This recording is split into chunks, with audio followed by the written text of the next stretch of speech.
Frequency Podcast Network. Stories that matter, podcasts that resonate. Hey, it's Jordan. This episode of In This Economy is one of our favorites.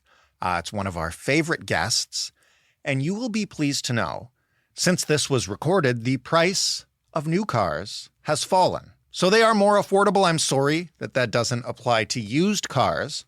But regardless, we wanted to share this episode for anyone in the market for a car and looking for some incredible practical tips on how not to get ripped off. Because there are a lot of rip-offs out there. Enjoy. Hi Jordan, my name is Suki and I live in Owen Sound, Ontario. I want to buy a car in the next 6 months, but I'm nervous about navigating the current market.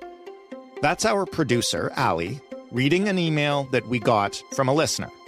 Suki wrote into this show to find out how she can afford a car right now and what she needs to know before starting to shop. I'm interested in purchasing a plug-in hybrid to support EV car production in Canada and beyond, and to reduce my monthly expenses. Suki knows that electric vehicles are not cheap, so she has been saving up for this big purchase. My budget is about $20,000, and I'm willing to make some small monthly payments beyond that down payment, but not more than $200 a month. I want to avoid additional payments if possible because there are other costs like insurance and maintenance that I need to budget for. I've heard it's incredibly difficult to secure a car right now, and honestly, I just don't know where to start. How did we get to this place in the market, and can I possibly afford a car I actually want? I'm Jordan Heath Rawlings, and you're listening to In This Economy, a show that helps you understand the systems that create our money problems, from grocery bills to mortgage renewals, car purchases, and everything in between. Each episode, I talk to a person facing a financial challenge, and then an expert who knows that area of the economy intimately and can explain the factors behind the money and offer, if not perfect solutions, then options, things you can do, even in this economy. If you've turned on the TV anytime in the last several decades, it'd be hard to believe the car industry has ever changed much at all. The sleazy car salesman trope is practically evergreen no matter which year it is. And if you still have cable, the trucks and the sports cars are ripping down the same mud trails and mountainside winding roads and the same commercials as they always have. But despite appearances, experts like Lorraine Sommerfeld say that the industry is a very different place for consumers, especially when you compare it to the first time that she walked into a dealership. Do you remember buying your first car? Yeah, my dad had to co-sign for it. I think I was 20. It was an 84 Caravan. Remember when they introduced minivans? I thought I was really cool. I was not. But the payments were $248.16 a month. And that was 40 years ago. So yeah, you remember that. You remember your first car. Lorraine has spent the past 15 years helping people decipher the incredibly complex and confusing auto industry. She writes Driving.ca's column, Lorraine Explains. She hosts the Driving Podcast, and as you will discover, she's also just a delight to talk cars with. If you had to break down the current state of the car market in Canada, how would you describe it? How far are we from when you bought your first car? Well, I think breakdown is a really good word. That's what people are experiencing right now when they're looking to buy new cars. Costs have gone through the roof. Inventory has tumbled through the floor. Everyone uses the words perfect storm. We're kind of still in that spot, and we didn't think it would last this long after the pandemic started to ease, except I think manufacturers are taking advantage of all those things, and it's going on longer than it should, frankly. Buyers are in a really, really lousy spot right now. Tell me about the ingredients that gave us that storm in the first place before we get to why it's still happening or whether or not there's greedflation here. Like, what created the problem in the first place? We've watched supply lines around the world like globally seized up as soon as the pandemic hit because it started in China. A lot of parts are coming out of China. Your car is made of pieces that come from all over the world. Even if they're assembled say here in Oshawa or down in the US, they are made of parts that come from all over. And the main components that had a scarcity immediately were the superconductors, the chips. Cars can have thousands of those chips in them.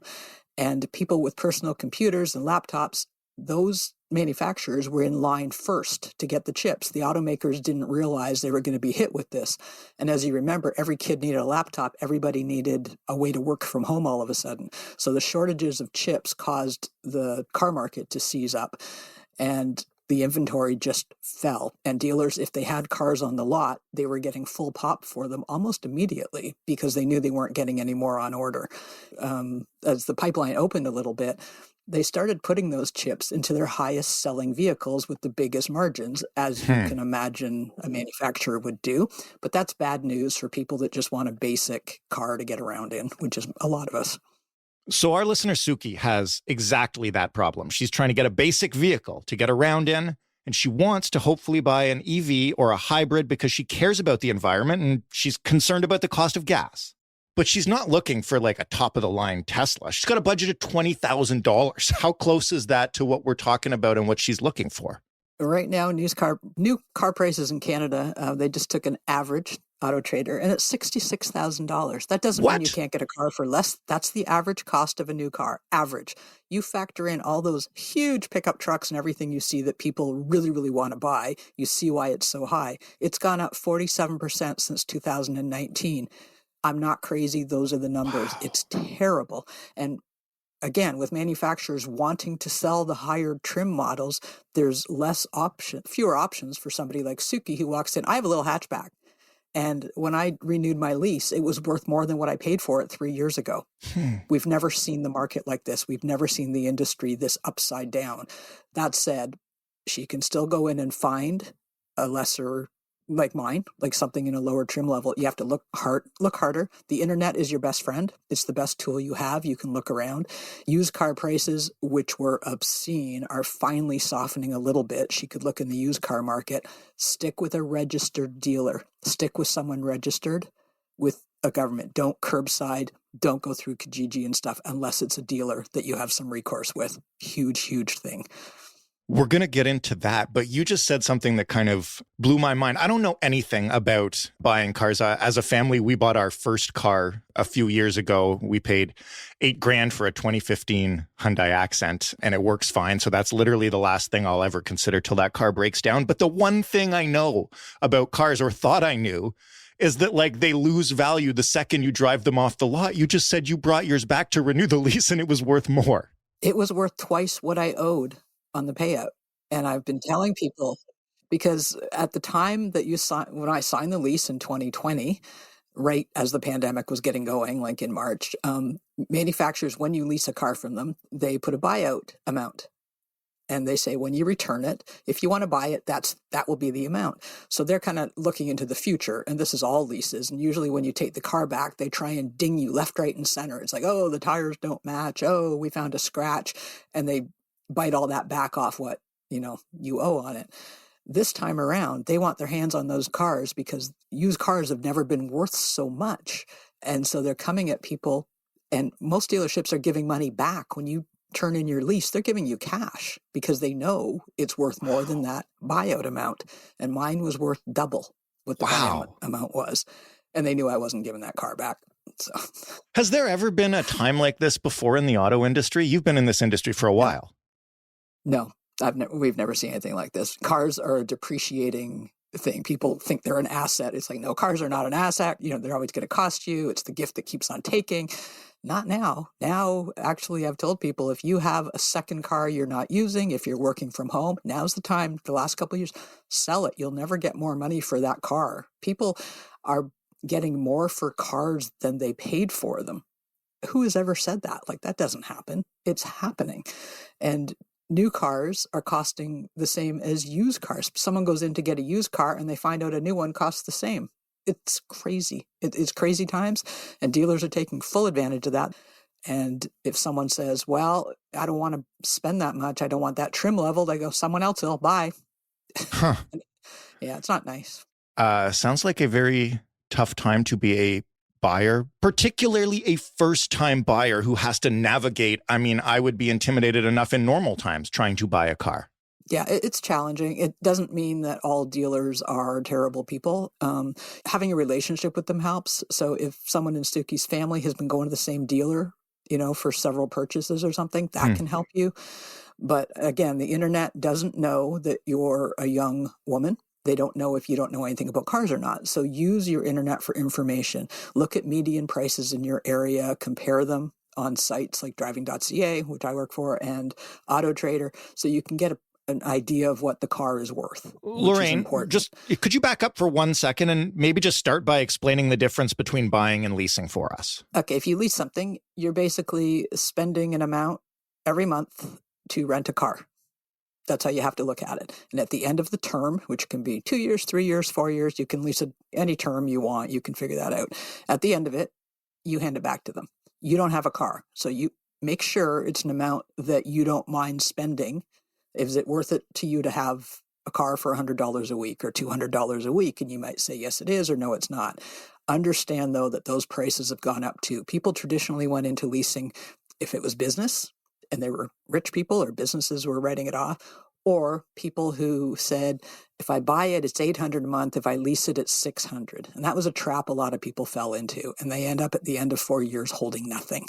So be very cautious if that's not something that you're comfortable with in your budget. At the end of that term, you don't have anything. So if you like having a new car all the time, it might be for you. It might be a cheap way to keep you in a new car. And there's some seniors, I say, this is to keep warranty and to have, no hassles. It might be a great idea to do that. Generally speaking, you should be trying to buy this car so you're not constantly having a car payment for the rest of your life. I feel like for first-time buyers, for young people, that's really not a good option because you need that, or you at least want that car to work for a decade or more. And cars they're better built than ever. They're safer than ever. You should be able to put a lot of kilometers on a new car, maintain it, take care of it. You should be able to do that. So if there's a way, buy as much car as you can for your budget and then take care of it. But they were going to try and push you into a longer payment period, a longer loan period. That's their job. They're going to suggest you lease. It's going to look attractive when you're sitting there and you can't afford the one you want. And they make a way for you to afford it. You can get a little swirly. And that's where you have to kind of go in already knowing what you're going to do. You just described the shortages of superconductors and other things that led to these crazy spikes in prices. Again, I'm no auto industry expert. I know, because I am an electronics geek, I know that demand has eased, or at least there's a lot more supply available. It started happening maybe a year ago, maybe even a little more. So let's get into why prices are still like this. Inventory rates for cars in Canada has still not rebounded to where it was. It's coming back. No province is back up to where they were. Things are moving. Things are coming through the pipe. They're getting inventory. They're getting deliveries. Inflation came along right when the storm was settling a little bit. Interest rates jacked. And interest rates, again, you have to factor that financing into the cost of your car if you're financing it. And it could double the price over 6 years or however long the term is that you take. Consumers have to be really smart and look at the big numbers, even though it's scary. Look at the whole thing, because otherwise you're spending $70,000 on a car that's worth $35,000. A quick sidebar here. This is for those getting their first car as well as anyone looking to trade theirs in for something new. Taking on negative equity, as Lorraine said, essentially means that you owe more money for the car you're driving off the lot than that car is actually worth. That could be because you didn't finish paying off your last car loan, or even because a salesperson is convincing you to get a bunch of add-ons. Okay, we'll go back to Lorraine. Negative equity is a massive problem. You're in a car that you owe on the last car, and you've rolled it into a new car loan. And it's legal in Canada for them to give you a car loan that's 120% of the vehicle you're buying, so that you can buy extended warranties and fancy mats and stuff. It's predatory. It's not good. And you have to be smart. You're a consumer. You have to arm yourself and know what you want to do. So someone like Suki, anybody buying their first car, never been to a dealership, probably has those ideas in their head about car salesmen, thanks to stereotypes. And what do you tell those people? What should they be on the lookout for when they walk into a dealership? You know, can they trust that salespeople have their best interests in mind? Are salespeople working on commission? What do you do here? What's the actual lay of the land?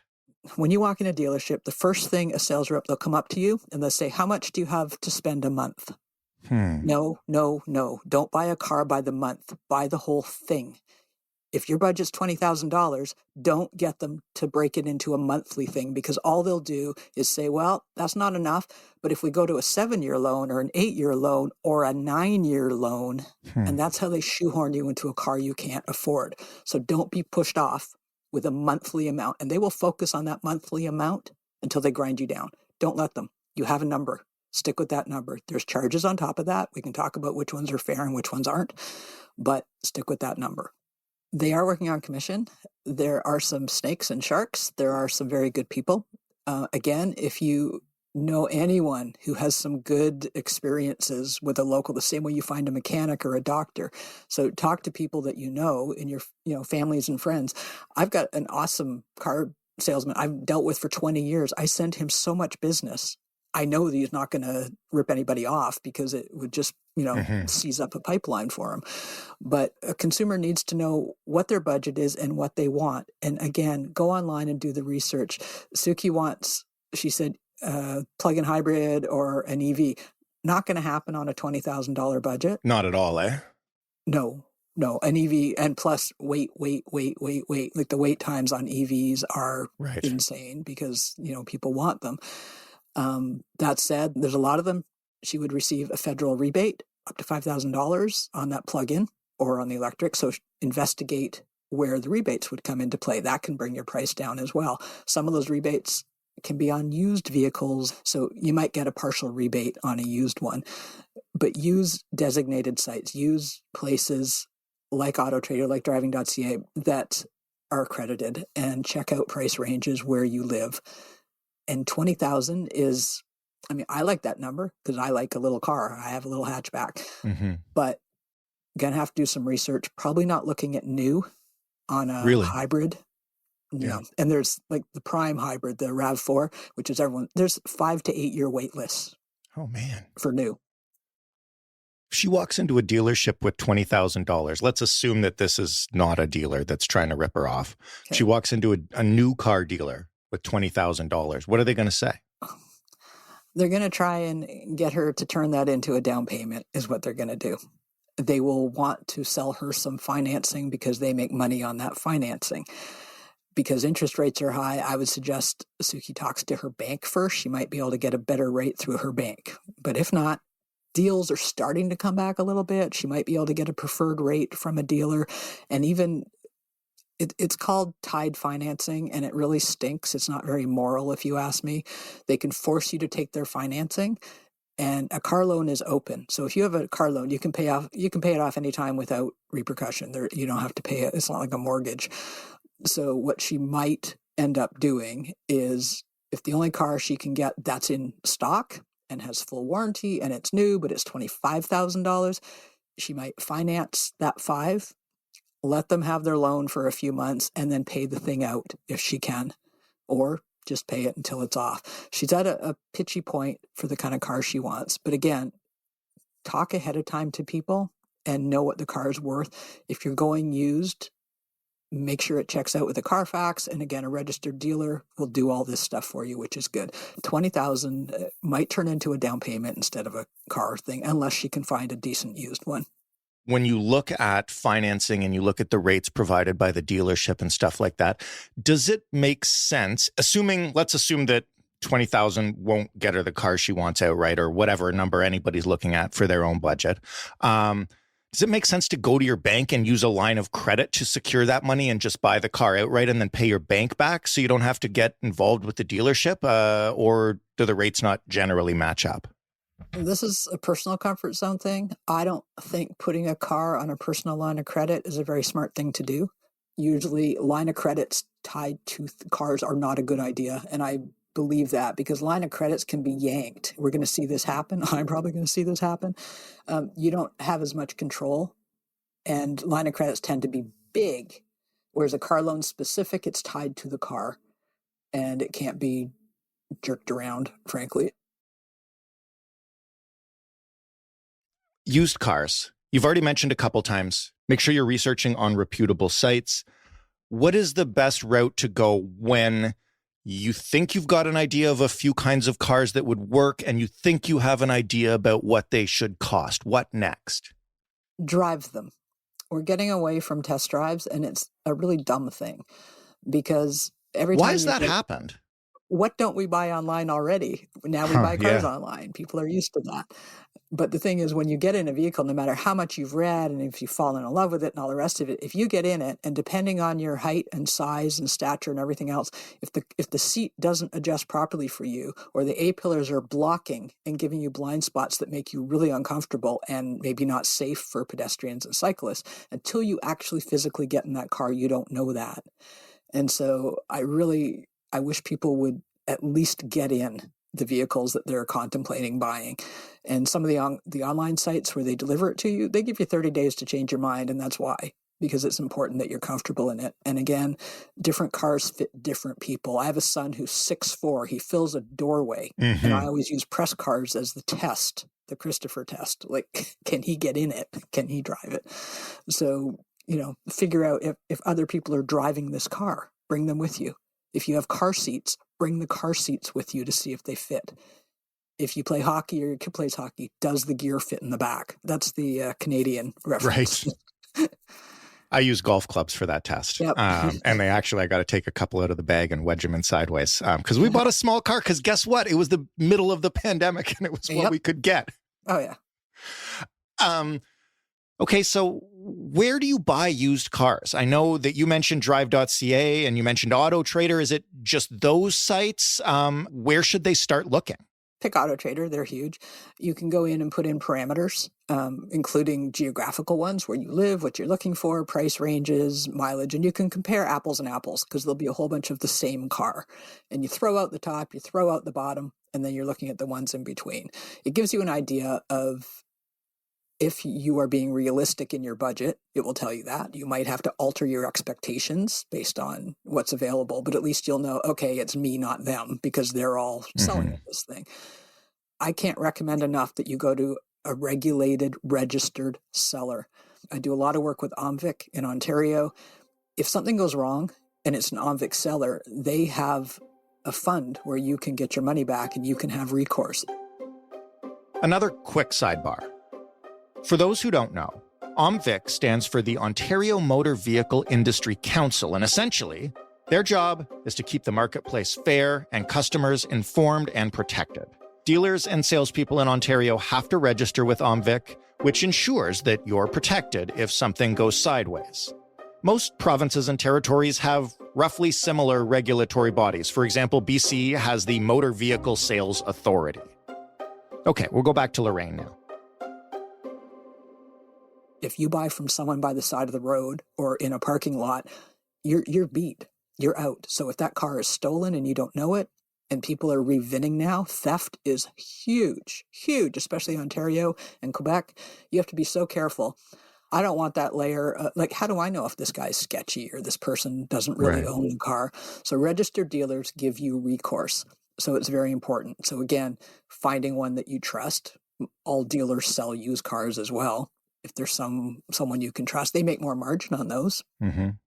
So you can know that. And a lot of people will go, well, but ask around. If someone's grandma's ditching their car, or someone's going from 2 cars to 1 car, ask in your networks if anyone's looking. Because I'm telling people to unload cars now, they can get the most for them. Right. But that's another way you can come across. Might be a dumb question. How do I know if a dealer is registered and reputable? There's certificates right when they go in. In Ontario, they have to be registered with OMVIC, and there's Used Car Dealer Association as well. It'll be stickers on the door, and on a contract here, there's an OMVIC line, $10. That's the funding they get because they are not funded by the government. So on a sales contract, it says OMVIC $10, and that goes to them. So, so any dealer you drive by or see, they're all OMVIC. Every salesperson is certificated, which is not a word, by OMVIC. So that gives you recourse and you have to do it. If you just call up someone on Kijiji because they're running a car and they don't say they're a dealer and they meet you in a parking lot, that's not a registered dealer. Right. Stay away. Can you bargain for either a new or a used car on the spot when you show up at the lot? Used to be able to. Everything's been selling at over list now since 2020. Right. We're starting to see some movement in some deals. Mostly it's going to be on interest rates because they'll go there first. It's still a seller's market, very much so, and I'm not going to kid anybody that. And the other thing is, if you absolutely batter someone to sell you a car for $100 over cost, they're not going to be real happy dealing with you later. You want someone on your side when warranty stuff goes sideways. What's the difference when it comes to buying used for hybrids and EVs? Is there any difference in terms of what you should check for, what you should know? Batteries are the big deal. Batteries cost a lot of money. If you're buying a used EV, most people are getting a little bit jumpy about, okay, battery has an 8-year warranty on it. I'm buying a 6-year-old one. Is it going to cost me, there's horror stories, $30,000 for a battery, $18,000 for a battery. So ask those questions. Go to the manufacturer's websites. Ask them questions as well. There's deals to be had. We're going to see EVs as they come into the market, also coming into the used market. That's normal. That's part of the system. I wouldn't buy a hybrid or an EV used except from the person or dealer that specializes in that brand. What other costs are associated with purchasing a car that Suki should budget for, that she should be prepared to pay on the spot? Like if we're looking at a car that's $18,999 on the ticket. What does that add up to after all the fees are included? And then what else should she be budgeting for in the months to come afterwards? Depending on what province she's in Ontario, the advertised price anywhere online, on a sticker on the car, anywhere, that price has to be the price except for taxes and license.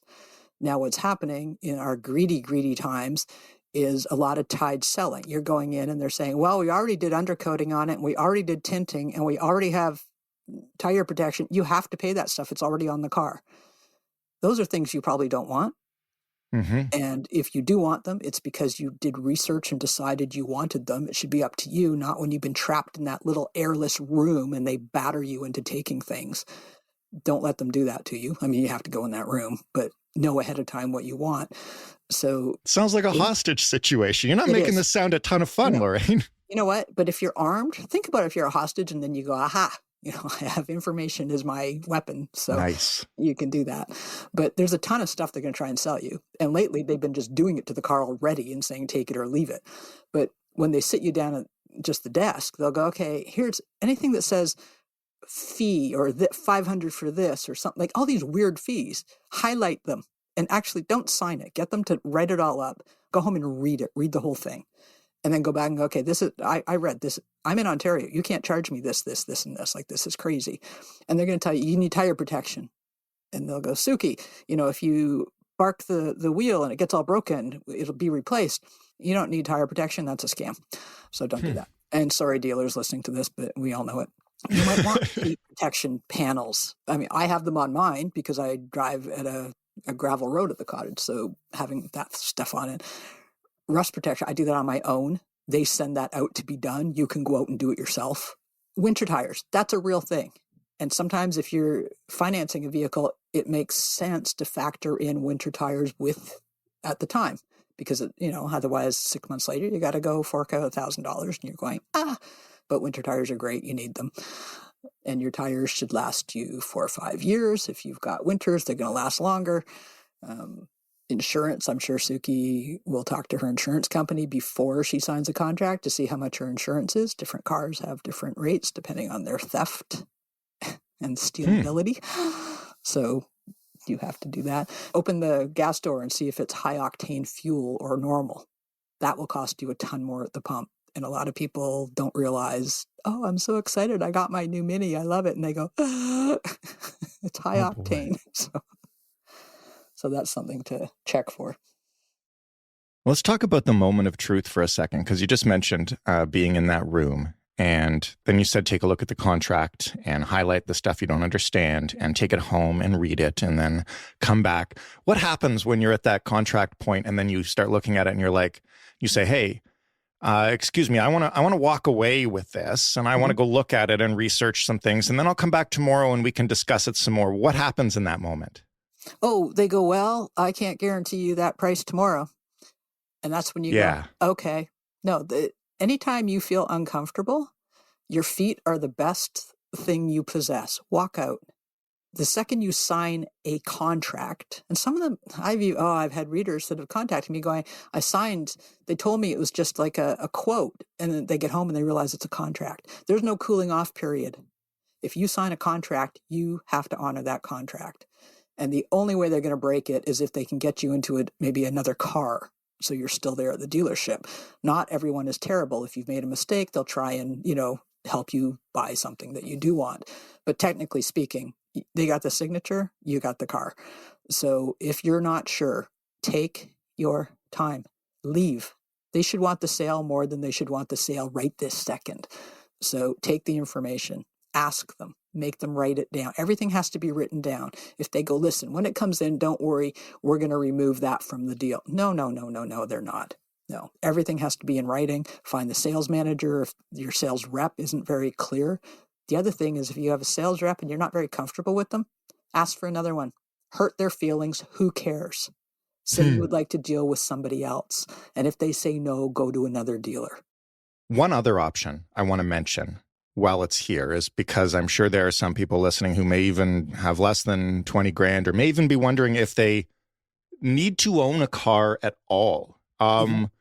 A lot of people, especially those in cities, are using rental car services like Communauto or Evo out in BC. When does it become a better deal to use those kind of things as opposed to trying to buy a car? Like, who's a good fit for that? Honestly, I'm going to write myself out of a job in the very near future. If you don't need a car, if there's any way you can get around buying a car, don't buy a car. It is so much money on so many things that it ends up owning you. If you're in a core and you can get around without a car, the hardest thing, I call it the kitty litter thing. That's the hardest thing to get home is kitty litter because it weighs a ton. So if you plan that you can mooch a ride off somebody or, have a wagon or whatever every couple months or whenever you need it. So I understand there's times for a vacation. A lot of people will buy a really big vehicle because they imagine they're 1 week away when they have the whole family and grandma in a minivan. So they buy this minivan that drives around empty all year, basically, until that trip. I say, don't do that. Don't picture the 1 week a year you're going to use it. Picture the other 51 and buy what you need and then rent a minivan for that 1 week when everyone is together. So you can look at it that way. There's people that absolutely have to have transportation. They need a car. I understand. So there's zero coming from me on that. But if you have the opportunity not to, and this is when students graduate and if they start working in a core and they don't have a car, if they don't get used to a car, they're probably not going to be as fast to run and get one because there's a lot of money every month. Once you bought a car, and we're assuming now that Suki and others haven't just listened to what you had to say and just turned this off already, fine, I don't need one. Let's assume they do. Are there any other ways for someone like Suki, who's going to blow a huge chunk of money on this car and will probably feel pretty poor afterwards, to keep costs down once you've got it? Maintain it. Maintenance is so much cheaper than repair. Get a tech that you trust. Take your owner's manual and put it in the bathroom. It's the only place you'll read it. Read it. You will learn a lot about your car in that manual. Just the way you don't know how much your phone can do in your computer. It's the same with your car. So read the manual. I would say get a dash cam, which I know sounds a little crazy, but you can get one for like $100, $120. A dash cam will babysit your car when you're not in it. And for insurance, it can be, if somebody hits your car, like a hit and run, a dash cam can capture that. You show that to your insurance company. They know you're not at fault. The difference between an at fault or a not at fault can be astronomical on your insurance premiums. So a dash cam is a little bit of like a buffer, or get out of jail free card, especially for insurance companies, because it takes away all the questions. Yep, someone came down and clipped my car and wrecked it. You won't get dinged for that, and your car will be repaired. Lorraine, thank you so much for this. I feel empowered. I feel like I want to go out and haggle with some sales reps and walk away. Just know what you want. That's it. Thanks again. Thanks, Jordan. I'm really grateful that Lorraine could share her insights and tips and wisdom with us, and I really think we could have used them when we were buying our first car. Just to summarize here as we wrap up, if you want to get the best possible deal for yourself on a car in this economy, here's what you do. First, just know your numbers. How much do you have to spend on a vehicle? And what can you afford to spend up front? And what monthly payments can you make work on top of that? Like Lorraine said, these are not assets in the long term, so make sure that you're happy with the car you're getting now for the price that you may still be paying for it down the road. Second, avoid buying by the month or leasing long term. The best thing to do financially is pay up front for as much of the car as you can possibly afford. Dealerships will back you into drawn-out monthly payment plans until suddenly you're locked into a 7-year contract for a car you couldn't afford in the first place. If you don't have enough for an upfront payment, Lorraine recommends skipping the car salesman's deals and going to your bank. Ask them about a car loan and what kind of payment plan they can set up.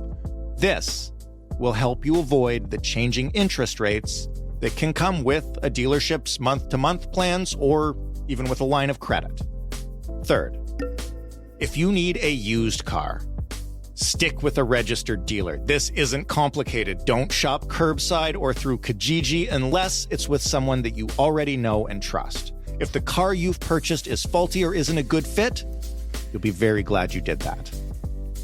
Finally, remember, before you hit the lots and the sites, do your research. If you've got a specific brand and model in mind, look into what it typically sells for and what other people are saying about mileage and durability. If you've got more questions about it, try reaching out to the brand yourself. If anyone you know drives a car like that, sit them down and ask them about it.